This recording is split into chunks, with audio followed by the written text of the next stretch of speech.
Hello everyone. অসমৰ বিভিন্ন ডিপাৰ্টমেণ্টৰ গ্ৰেড 3 আৰু গ্ৰেড 4 এক্সামৰ প্ৰিভিয়াছ ইয়াৰ্ছ কুৱেশ্যনছ আৰু আনচাৰ সিৰিজৰ প্ৰথমটো খণ্ডলৈ সকলোৰে স্বাগতম। আজিৰ প্ৰথম প্ৰশ্নটো হৈছে Which country is the largest producer of mangoes? কোনখন দেশে আটাইতকৈ বেছি আম উৎপাদন কৰে?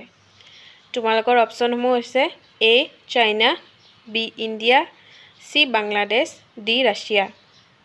ইয়াৰ কাৰেক্ট আনসাৰটো কোনটো হ'ব বাৰু? ইয়াৰ কাৰেক্ট আনসাৰটো হ'ব অপশন বি ইণ্ডিয়া। ইণ্ডিয়া সকলোতকৈ বেছি আম উৎপাদন কৰে। অলমোষ্ট ৱৰ্ল্ডৰ 50% আম ইণ্ডিয়াই উৎপাদন কৰে। ইয়াৰ 2 নম্বৰ পজিশনত আছে চাইনা। চাইনা আম উৎপাদনৰ ক্ষেত্ৰত সেকেন্ড পজিশনত আছে। Question number 2. Kathakali is a folk dance prevalent to which state? Kathakali কোনখন ৰাজ্যৰ লোকনৃত্য? অপশনসমূহ হৈছে A Karnataka, B Orissa, C Kerala, D Manipur. ইয়াৰ কাৰেক্ট অপশনটো হ'ব C কেৰালা। কেৰালাৰ আন এটা ফোক ডান্স আছে, সেইটোৰ নাম হৈছে মোহিনীআট্টম। মোহিনীআট্টম হৈছে কেৰালাৰ আন এটা ফোক ডান্স। তোমালোকে এডিআৰিত বহাৰ আগত ইণ্ডিয়াৰ সকলোবোৰ ষ্টেটৰ ফোক ডান্সটো এবাৰ ভালকৈ চাই যাবা, কাৰণ যিকোনো ষ্টেটৰ ফোক ডান্সৰ কথা সুধি দিব পাৰে। সো তোমালোকে ফোক ডান্সখিনি চাবাই। লগতে তোমালোকক মই এটা কুৱেশ্যন কৰোঁ, অসমৰ ফোক ডান্সটো কি হয় তোমালোকে সকলোৱে মোক কমেণ্টত জনাবা। 3 নম্বৰ কুৱেশ্যনটো হৈছে which period in Indian history is also' known as golden period? ভাৰতৰ ইতিহাসৰ কোনখিনি সময়ক সোণালী সময় বুলি কোৱা হয়? ইয়াত 4টা অপশ্যন দি দিছে। মই গোটেইকেইটা অপশ্যন তোমালোকক অলপ থুলমূলকৈ বুজাই দিছোঁ। ফাৰ্ষ্টটো মৌৰ্যন পিৰিয়ড। মৌৰ্য সাম্ৰাজ্যৰ প্ৰতিষ্ঠাপক আছিল চন্দ্ৰগুপ্ত আৰু ইয়াৰ ৰাজধানী আছিল মৌৰ্য সাম্ৰাজ্যৰ ৰাজধানী আছিল পাটলিপুত্ৰ। খ্ৰীষ্টপূৰ্ব 322 পৰা 185 লৈকে মৌৰ্য ৰাজবংশই মৌৰ্য সাম্ৰাজ্যত ৰাজত্ব কৰিছিল। সেকেন্ডটো হৈছে কলোনিয়েল পিৰিয়ড। কলোনিয়েল পিৰিয়ডটোক আমি ব্ৰিটিছ ৰাজ বুলিও ক'ব পাৰোঁ। 1858 চনৰ পৰা 1947 চনলৈ ব্ৰিটিছৰ ৰাজ চলিছিল আৰু সেই টাইমখিনিকে কলোনিয়েল পিৰিয়ড বুলি কোৱা হয়। সিটো হৈছে গুপ্তা পিৰিয়ড। গুপ্তা সাম্ৰাজ্য মহাৰাজ শ্ৰীগুপ্তই প্ৰতিষ্ঠা কৰা এক সাম্ৰাজ্য। গুপ্ত সাম্ৰাজ্যৰ কাল হৈছে 320 পৰা 550 চন। গুপ্তসকলৰ শাসনকালত বিৰাজমান শান্তি তথা সমৃদ্ধিৰ বাবে বৈজ্ঞানিক আৰু কলাত্মক চিন্তা চৰ্চাৰ উদ্গতি ঘটিছিল। সেইকাৰণে এই কালছোৱাক ভাৰতৰ সোণালী যুগ বুলি কোৱা হয়। কুৱেশ্যন নম্বৰ 3 কাৰেক্ট অপশ্যনটো হ'ব চি গুপ্তা পিৰিয়ড। এতিয়া আছোঁ মোগল পিৰিয়ড। মোগল পিৰিয়ডটো 1526 চনত বাবৰে প্ৰতিষ্ঠা কৰিছিল আৰু 1857 চনত ইয়াৰ শেষ হৈছিল আৰু ইয়াৰ শেষ ৰজাজন আছিল বাহাদুৰ শ্বাহ জাফৰ। 4 নম্বৰ প্ৰশ্নটো হৈছে Which vitamin is also known as ascorbic acid? কোনটো ভিটামিনক এসকৰ্বিক এচিড বুলি জনা যায়? তোমালোকৰ অপশ্যনসমূহ হৈছে vitamin A, vitamin D, vitamin C আৰু ভিটামিন বি। সো ইয়াৰ কাৰেক্ট অপশ্যনটো হ'ব ভিটামিন চি। ভিটামিন চিক এসকৰ্বিক এচিড বুলি জনা যায়।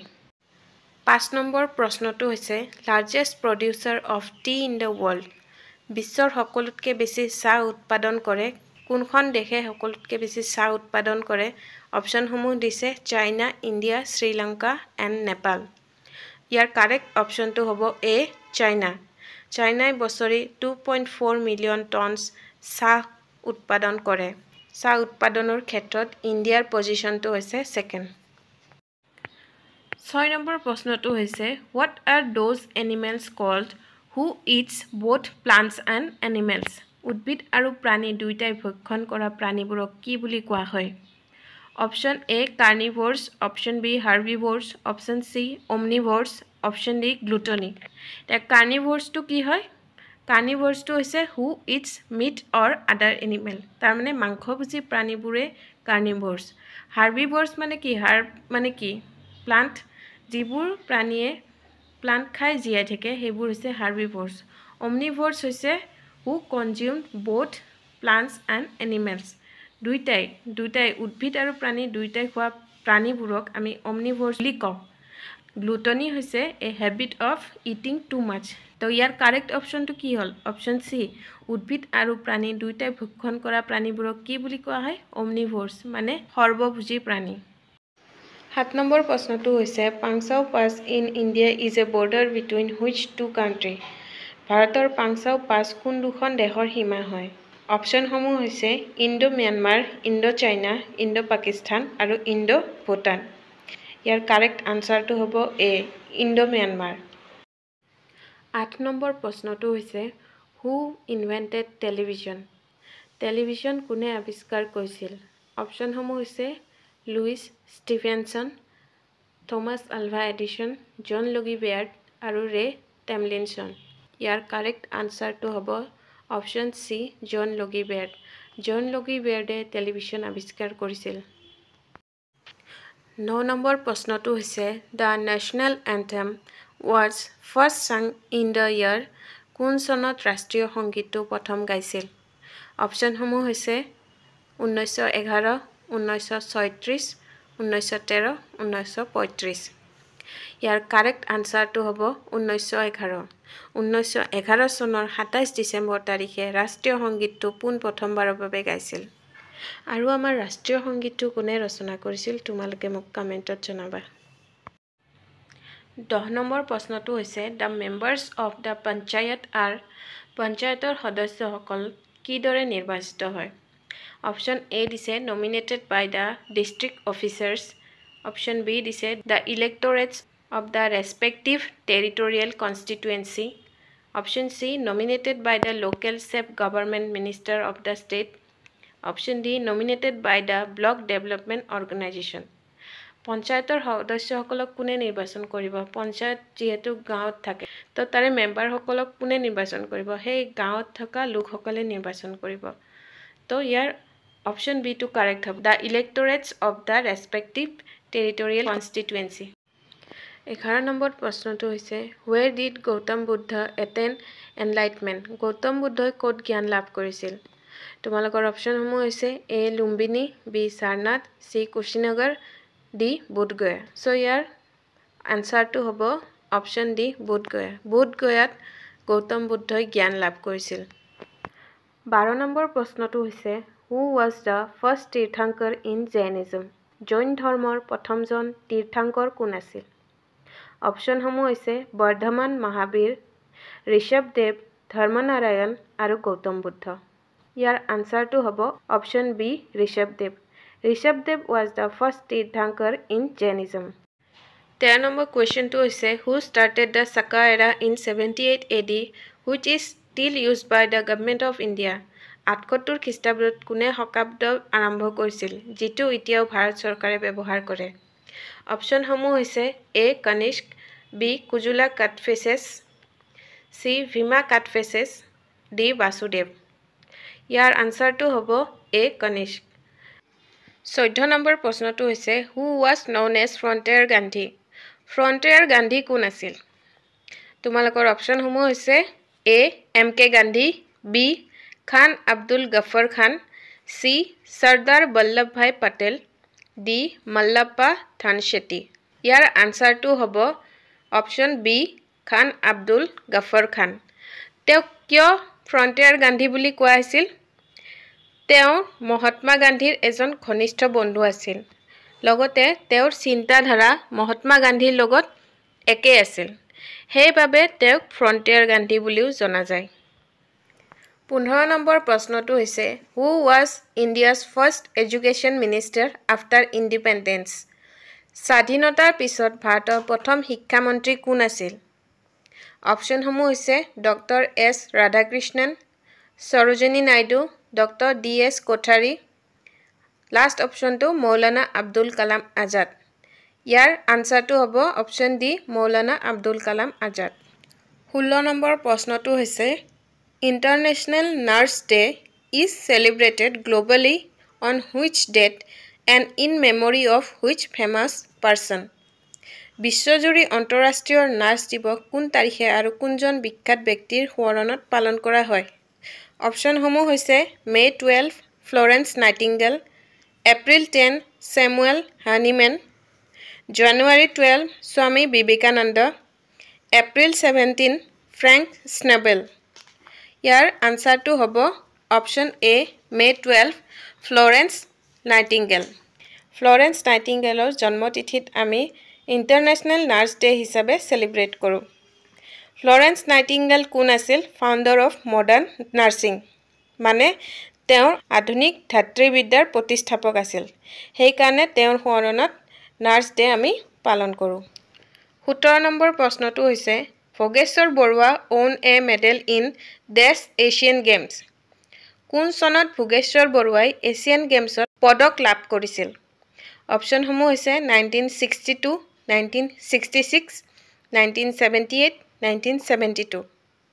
ইয়াৰ আনসাৰটো হ'ব অপচন বি 1966.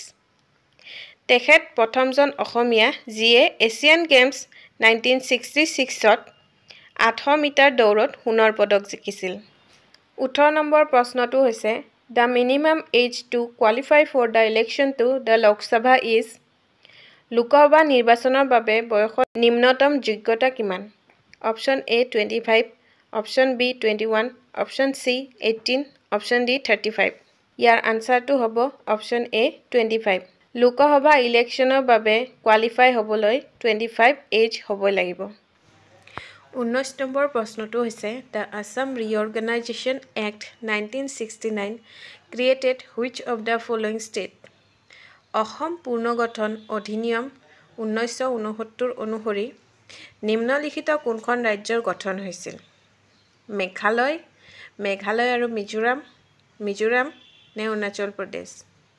ইয়াৰ উত্তৰটো হ'ব মেঘালয় আসাম ৰিঅৰ্গানাইজেশ্যন এক্ট 1969 অনুসৰি মেঘালয়খন অসমৰ পৰা সেপাৰেট হৈ গৈছিল আৰু সেপাৰেট কোন চনত হৈছিল 1971 চনত অসমৰ পৰা সেপাৰেট হৈ সেইখন এখন নিজা ষ্টেটলৈ পৰিণত হৈছিল আৰু সেপাৰেট হোৱাৰ মেইন কাৰণ আছিল তাত বসবাস কৰা খাচী জয়ন্তীয়া আৰু গাৰো সম্প্ৰদায়ৰ লোকসকলে এখন নিজৰ ষ্টেট ডিমাণ্ড কৰিছিল দাবী কৰিছিল যাৰ ফলত এই একটো অনুসৰি মেঘালয় অসমৰ পৰা পৃথক হৈ গৈছিল ঠিক আছে এতিয়া ইখিনতে এটা ইম্পৰ্টেন্ট কোৱেশ্চন আহিব পাৰে অসমৰ পৰা পৃথক হোৱা প্ৰথমখন ষ্টেট কোনখন আছিল ইয়াৰ উত্তৰটো তোমালোকে মোক কমেন্টত জনাবা 20 নম্বৰ প্ৰশ্নটো হৈছে cardamom hill is located in which mountain range cardamom মানে ইলাচি পাহাৰ কোনখন পৰ্বতমালাত অৱস্থিত অপচনসমূহ হৈছে আৰাৱলী ৰেঞ্জ ৱেষ্টাৰ্ণ ঘাট পীৰপাঞ্জল ৰেঞ্জ ইষ্টাৰ্ণ ঘাট ইয়াৰ আনসাৰটো হ'ব বি ৱেষ্টাৰ্ণ ঘাট এই ইলাচি পাহাৰখন কাৰ্ডমাম হিলখন আছে কেৰেলাত আৰু ইলাচি পাহাৰ বুলি কিয় কোৱা হয় তোমালোকে সাগে নামটো শুনিয়ে গম পাইছা তাত প্ৰচুৰ পৰিমাণে ইলাচি উৎপাদন হয় 21 নম্বৰ প্ৰশ্নটো হৈছে in which year did the parliament adopt Indian constitution কোন চনত সংসদে ভাৰতৰ সংবিধানখন তুলি লৈছিল এই কুৱেশ্চনটোৰ আনসাৰ সকলোৱে জানিব লাগে অপচনসমূহ হৈছে 1947 1950 1949 1952 ইয়াৰ আনসাৰটো কি হ'ব ইয়াৰ আনসাৰটো হ'ব 1949 1949ৰ 26 নৱেম্বৰত parliament adopted the Indian constitution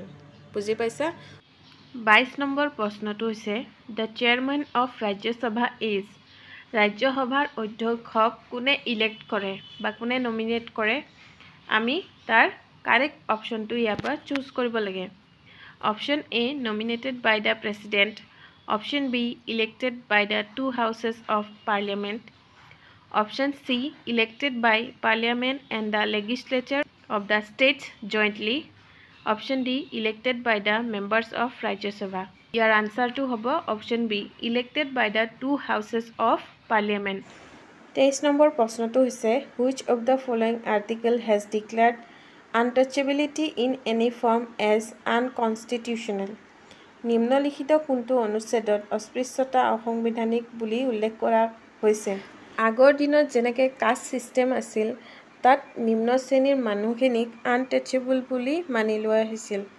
উচ্চ শ্ৰেণীৰ লোকসকলে এই নিম্ন শ্ৰেণীৰ মানুহখিনিৰ লগত উঠা বহা নকৰিছিল, খোৱা বোৱা আদি এইবোৰ নকৰিছিল, মানে তেওঁলোক অস্পৃশ্য বুলি গণ্য কৰিছিল। আৰু এই আৰ্টিকেল 17 আনটাচেবিলিটিটো শেষ কৰিছিল। আৰু এতিয়াও যদি ক'ৰবাত আনটাচেবিলিটি হোৱা বুলি প্ৰমাণ দিব পাৰে, আনটাচেবিলিটি হয়, তেতিয়া সেই মানুহজনে সুপ্ৰিম কোৰ্টলৈকে যাব পাৰে আৰু তাৰ পানিছমেণ্ট হ'ব পাৰে যদি তেওঁ প্ৰুফ কৰিব পাৰে। 24 নম্বৰ প্ৰশ্নটো হৈছে which of these is not included as a fundamental right in the Indian constitution. নিম্নলিখিত কোনটো ভাৰতৰ সংবিধানৰ মৌলিক অধিকাৰত সন্নিৱিষ্ট নাই? Option A right to freedom of speech, option B right to constitutional remedies, option C right to equality before law, option D right to equal wages for equal work. ইয়াৰ আনচাৰটো হ'ব option D right to equal wages for equal work. 25 number প্ৰশ্নটো হৈছে who considered the right to constitutional remedies as heart and soul of the Indian constitution. কোনে right to constitutional ৰেমেডিজক ভাৰতৰ সংবিধানৰ হৃদয় আৰু আত্মা বুলি গণ্য কৰে? ৰাইট টু কনষ্টিটিউশ্যনেল ৰেমেডিজটো হৈছে ই নিজে এটা ৰাইট নহয়, কিন্তু আমাৰ যিবোৰ ৰাইট আছে সেইবোৰক এই ৰাইটটোৱে প্ৰটেক্ট কৰে। বুজি পাইছেনে? আমাৰ যিবোৰ ফাণ্ডামেণ্টেল ৰাইট আছে সেই ৰাইটবোৰক এই ৰাইটটোৱে প্ৰটেক্ট কৰে। চ' ৰাইট টু কনষ্টিটিউশ্যনেল ৰেমেডিজক কোনে ইণ্ডিয়ান কনষ্টিটিউশ্যনৰ হাৰ্ট আৰু চ'ল বুলি গণ্য কৰিছিল? অপশ্যনসমূহ হৈছে MK গান্ধী, জৱাহৰলাল নেহেৰু, BR আম্বেদকাৰ আৰু ডক্টৰ ৰাজেন্দ্ৰ প্ৰসাদ। ইয়াৰ আনচাৰটো হ'ব অপশ্যন চি BR আম্বেদকাৰ। তেখেতে ৰাইট টু কনষ্টিটিউশ্যনেল ৰেমেডিজক ইণ্ডিয়ান কনষ্টিটিউশ্যনৰ হাৰ্ট আৰু চ'ল বুলি গণ্য কৰিছিল। ভিডিঅ'টো ভাল পাইছা যদি লাইক কৰিবা, শ্বেয়াৰ কৰিবা আৰু চেনেলটো ছাবস্ক্ৰাইব কৰি দিবা।